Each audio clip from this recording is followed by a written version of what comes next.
Voilà, lisons. Hébreux chapitre 8, au 8e verset. Que disent les Saintes Écritures? Car c'est avec l'expression d'un blâme que le Seigneur dit à Israël, voici les jours viennent, dit le Seigneur, où je ferai avec la maison d'Israël et la maison de Juda une alliance nouvelle. Ok, reprends le 7e verset. Hébreux 8, verset 7. En effet, voilà. Si la première alliance avait été sans défaut, il n'aurait pas été question de la remplacer par la seconde. Vous comprenez, bien-aimés dans le Seigneur, qu'au 8e verset, le Seigneur dit, le temps vient, le jour vient où je traiterai une nouvelle alliance avec la maison d'Israël et la maison de Juda. Donc la nouvelle alliance que le Seigneur vient traiter, il ne la traite pas avec la maison d'Israël et la maison de Lévi, mais il la traite avec la maison de Juda. Voyez-vous? Parce que la première alliance, il l'a traitée avec la maison de Lévi. Parce que Moïse l'a rencontré à la montagne. Il lui a donné les tables de loi et de pierre. Voyez-vous? Et c'est ainsi, il dit ceci, je vais traiter une nouvelle alliance. Et pour cette fois-ci, je vais la traiter avec la maison de Juda. Pourquoi avec la maison de Juda? Parce que quelqu'un devait sortir de Juda. Notre Seigneur Jésus-Christ, il est issu de la tribu de Juda. Et comme il est de la tribu de Juda, c'est pourquoi Dieu a juré. Tu es sacrificateur de la manière de Melchisedec. Retournons dans Hébreux chapitre 7, verset 15. Nous descendons mollo mollo. Cela devient plus évident encore, car il paraît un autre sacrificateur à la ressemblance de Melchisedec. Un instant, reste là. On parlait de notre sacrificateur à la ressemblance de Melchisedec. C'est Melchisedec, il est roi de Salem et il est roi de justice, d'après la signification de son nom. Roi de Salem qui veut dire roi de paix. Alors, le deuxième sacrificateur, celui pour qui l'alliance doit être conclue avec la maison de Juda, c'est Jésus de Nazareth. C'est pourquoi Dieu a juré. Tu es sacrificateur de manière de Melchisedec. Voyez-vous, l'homme de Dieu est descendu un tout petit peu. Institué non d'après la loi d'une ordonnance charnelle. Un instant, il n'a pas été institué selon les hommes, selon la loi charnelle, la loi inutile, la loi incomplète. Mais selon quoi? Institué non d'après la loi d'une ordonnance charnelle, mais selon la puissance d'une vie impérissable. Ok, continue. Car ce témoignage lui est rendu. Tu es sacrificateur pour toujours, selon l'ordre de Melchisedec. Dieu rend témoignage lui-même.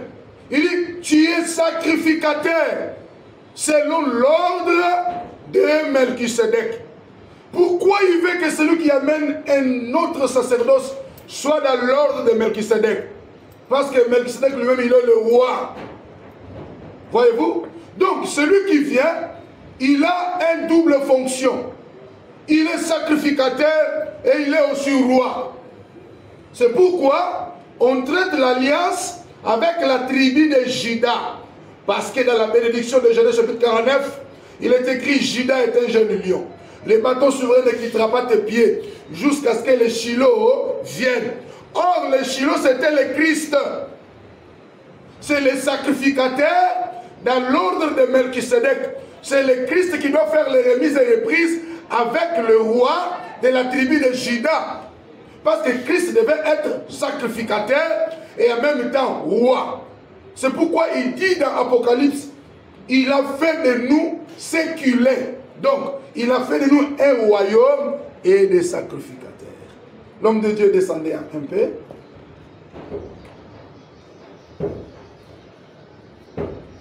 C'est au 15e verset. Nous sommes au 15e verset. Cela devient plus évident encore quand il paraît un autre sacrificateur à la ressemblance de Melchisédek, institué non d'après la loi d'une ordonnance charnelle, mais selon la puissance d'une vie impérissable, car ce témoignage lui est rendu, tu es sacrificateur pour toujours, selon l'ordre de Melchisédek. Il y a ainsi abolition d'une ordonnance antérieure. Un instant. Comme on a juré, comme on a fait ce serment sur lui, donc il y a abolition. C'est pourquoi notre ami, le souverain sacrificateur Caïphe, il devait déchirer ses vêtements. Parce que quand Christ est venu sur la terre, il était venu pour abolir l'ancienne alliance, abolir l'ancien sacerdoce, mettre fin à ce sacerdoce inutile et incomplet, déséquilibré. Parce que Dieu a fait ce serment. Alors il y a un changement de sacerdoce. Homme de Dieu descendait. À cause de son impuissance et de son inutilité. Un instant. Donc il y a abolition de ce sacerdoce à cause de son impuissance et son inutilité. Ce sacerdoce était inutile parce que ce sacerdoce ne pouvait pas sauver toute l'humanité. Parce qu'il y avait souvenir du péché chaque année. Parce que le sang des taureaux et des boucs ne pouvait pas ôter le péché. Donc, ce sacerdoce était inutile en quelque sorte. Voilà. Car la loi n'a rien amené à la perfection. Oui, la loi ne nous a pas amené à la perfection. Le sacerdoce aaronique n'a pas amené la perfection, n'a pas amené, en d'autres termes, le salut, n'a pas amené l'élévation. Un seul sacerdoce qui amène la gloire, qui amène l'élévation, qui amène le salut, c'est le sacerdoce royal, le sacerdoce de Jésus, dont Christ en est souverain. Voilà. Et introduction d'une meilleure espérance par laquelle nous nous approchons de Dieu. Descendez. Et comme cela n'a pas eu lieu sans serment, car tandis que les Lévites sont devenus sacrificateurs sans serment, Jésus l'est devenu avec serment par celui qui lui a dit, le Seigneur agirait et il ne se repentira pas. Ok. Les sacrificateurs, le fils de Lévi, ils sont devenus sacrificateurs sans serment. Mais notre Seigneur, il est devenu sacrificateur avec un serment. Et Dieu a dit, tu es sacrificateur dans l'ordre de Melchisédek. Voilà. Qu'est-ce que la Bible dit encore là-bas? Le Seigneur agirait, voilà, et il ne se repentira pas. Jamais il ne se repent pas. Tu es sacrificateur pour toujours. Oh, donc, les sacerdoces mosaïques ou aaroniques étaient des sacerdoces de la transmission. Donc, c'était un sacerdoce transmissible du Père au Fils. Mais lui, dans son dans le sacerdoce de Jésus, lui, il n'aura pas de successeur. Il est sacrificateur pour toujours, d'éternité en éternité. Il est Dieu et il est sacrificateur, il est roi. Oh! Mais il y avait eu des sacrificateurs qui venaient de temps en temps. Ils ne pouvaient pas être permanents parce que la mort les empêchait. Homme de Dieu descendait. Selon l'ordre de Melchisédek, Jésus est par cela même le garant d'une alliance plus excellente. Ok, Jésus est le garant d'une alliance plus excellente. Si Aaron était le garant du sacerdoce royal, lévitique devrais-je dire, mais Jésus est le garant d'une alliance excellente. La nouvelle alliance. Parce que lui, il est de la lignée de Melchisédek. Il est sacrificateur pour toujours. Il n'a pas de successeur. Il n'avait pas de prédécesseur. Il n'aura pas de successeur. Il est sacrificateur et chef du sacerdoce royal à perpétuité. Continuez, l'homme de Dieu. De plus, il y a eu des sacrificateurs en grand nombre. Oui. Parce que la mort les empêchait d'être permanents. Oui. Mais lui, parce qu'il demeure éternellement possède un sacerdoce qui n'est pas transmissible. Bien aimé, écoutez ça. La Bible déclare qu'il y avait beaucoup de sacrificateurs qui faisaient des tours. Après Aaron, il y a eu Éléazar. Après, il y a eu Tamar. Il y a eu des Achitub, des Abiatar, des Sadok. Ils se succédaient comme ça. Ils ne pouvaient pas être permanents parce que la mort ne permettait pas. Tous répondaient au rendez-vous de la terre. Mais Jésus étant Dieu, étant éternel, il possède un sacerdoce, un tabernacle, un sanctuaire qui n'est pas transmissible. Mais il est le seul et le véritable chef. Bishop, let's go. C'est aussi pour cela qu'il peut sauver parfaitement ceux qui s'approchent de Dieu par lui. Ah! Donc, il y a un changement du sacerdoce, parce que dans l'ancien sacerdoce, là, Aaron ne pouvait pas sauver ceux qui s'approchaient de Dieu au travers de lui. Ceux qui s'approchaient vers Dieu par lui. Mais Jésus peut sauver les gens qui s'approchent. Alléluia. C'est pourquoi, comme Aaron ne pouvait pas sauver, il faut qu'on change le sacerdoce. Il faut qu'on abolisse la première alliance, qu'on inaugure la nouvelle, afin de sauver. Parce que dans la pensée prophétique de Dieu, Dieu voulait sauver toute l'humanité. Il voulait que le monde soit sauvé. Maintenant, si ce sacerdoce-là ne pouvait sauver personne, alors il avait fallu qu'on puisse l'abolir, mettre des points pour inaugurer une nouvelle et excellente. Descendez l'homme de Dieu. Étant toujours vivant pour intercéder en leur faveur. Il nous convenait en effet d'avoir un souverain sacrificateur comme lui. Saint. Donc cela convenait que nous ayons un sacrificateur comme Jésus. Comment? Saint, innocent, sans tache, séparé des pécheurs. Un instant. Saint, innocent, sans tache et séparé des pécheurs. Frères et sœurs, Jésus de Nazareth, il était saint. Il n'avait pas de tache, séparé des pécheurs, et il était innocent. Mais pas Aaron. Aaron portait le fin lin, qui veut dire la sanctification. Mais si réellement il était saint, pourquoi il offrait les holocaustes pour ses péchés? Donc Aaron n'était pas saint. Aaron n'était pas innocent. Aaron n'était pas saint, donc il avait des tâches.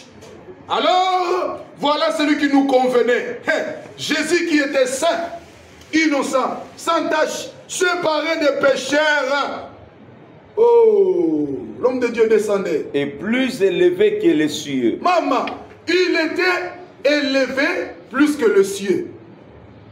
Qui n'a besoin, qui n'a pas besoin, comme le souverain sacrificateur, d'offrir chaque jour des sacrifices. D'abord pour ses propres péchés, ensuite pour ceux du peuple, car ceci il l'a fait une fois pour toutes en souffrant lui-même. En effet, la loi établit souverain sacrificateur des hommes sujet à la faiblesse. Mais la parole du serment qui a été fait après la loi établit le Fils qui est parfait pour l'éternité. Est-ce que nous pouvons acclamer le Seigneur dans nos maisons, partout où nous nous retrouvons? Est-ce que nous pouvons acclamer pour le Seigneur?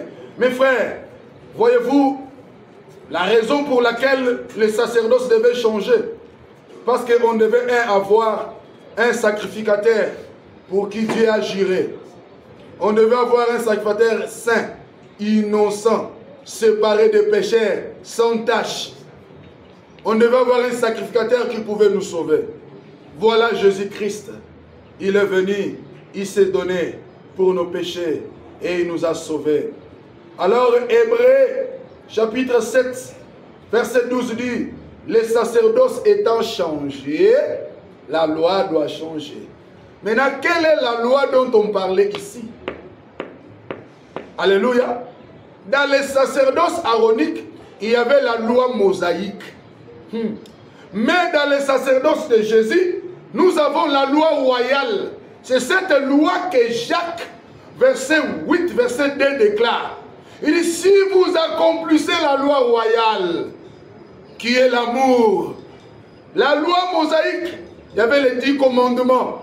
Mais quand Christ est venu, il a synthétisé, il nous a donné les condensés, la synthèse, il a ramené à 2. Tu aimeras l'Éternel, ton Dieu, de tout ton cœur, de toute ton âme, de toutes tes pensées, de toute ta force. Tu aimeras ton prochain comme toi-même. C'est ça la loi royale. L'amour. C'est parce que nous sommes maintenant dans les sacerdoces royales. Donc Christ est le souverain sacrificateur. Que le Seigneur vous bénisse. Je suis en train de m'étonner pourquoi les gens se poumonnent. Vous répétez les rites de l'ancien sacerdoce. Vous allez voir les gens prier avec des talites. Hein? Ils prient avec des talites. Ils allument des bougies. Ils mettent des lanças. Ils ont des chauffards. Ils ont le... Papa, il y a déjà changement du sacerdoce. Le sacerdoce a déjà changé. Mais pourquoi vous êtes restés attachés aux histoires de l'ancien temps? Des talites, hein, avec des robes, l'autre va se faire des éphodes avec... Mes frères, le sacerdoce a déjà changé et la loi a changé. Nous n'avons plus besoin de toutes ces histoires. On n'a plus besoin d'amener les taureaux, les vaches. Non! Il y a l'offrande par excellence. Jésus de Nazareth.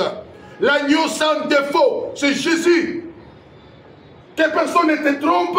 Amène une chèvre. Non! Menteur, bandit, escroc. Le sacerdoce a déjà changé.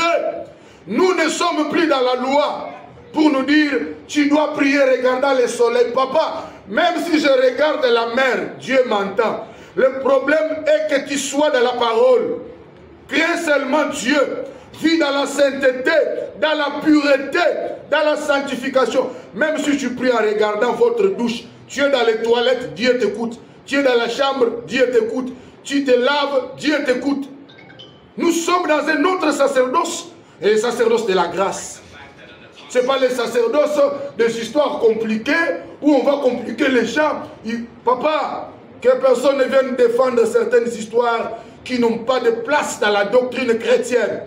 Je suis un homme mouillé dans la doctrine, appelé dans le ministère apostolique pour bâtir sur les fondements antiques, relever les fondements et rebâtir sur les vestiges.